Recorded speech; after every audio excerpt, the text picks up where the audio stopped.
मालेगाव महानगरपालिकेच्या 21 प्रभागातून 84 जागांसाठी निवडणूक होत आहे। या निवडणुकीसाठी उमेदवारी अर्ज दाखल करण्याच्या शेवटच्या दिवशी सर्वच पक्षीय उमेदवारांची एकच गर्दी झालेली होती। या निवडणुकीत शिवसेना भाजपची युती तुटल्यानंतर दोन्ही पक्ष स्वबळावर रिंगणात उतरले आहेत। या शिवसेनेने हिंदुबहुल एरियात 24 उमेदवार उभे केले, तर भाजपने 25 उमेदवार दिलेले आहेत। मुस्लिम बहुल एरियात माजी आमदार आसिफ शेख यांची इस्लाम पार्टी, समाजवादी पार्टी आणि वंचित बहुजन आघाडी यांची युती झाल्यानंतर या तिघांनी मिळून सेक्युलर फ्रंटची स्थापना केली। या फ्रंटच्या वतीने 68 जागावर उमेदवार देण्यात आलेले आहे। काँग्रेस ही स्वबळावर लढत आहे, त्यांनी फक्त 24 उमेदवार दिले, तर MIMने देखील स्वबळावर 56 उमेदवार रिंगणात उतरवले आहे।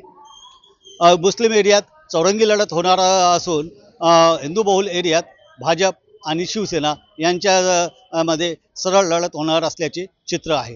बाबू शेख, न्यूज 18 लोक।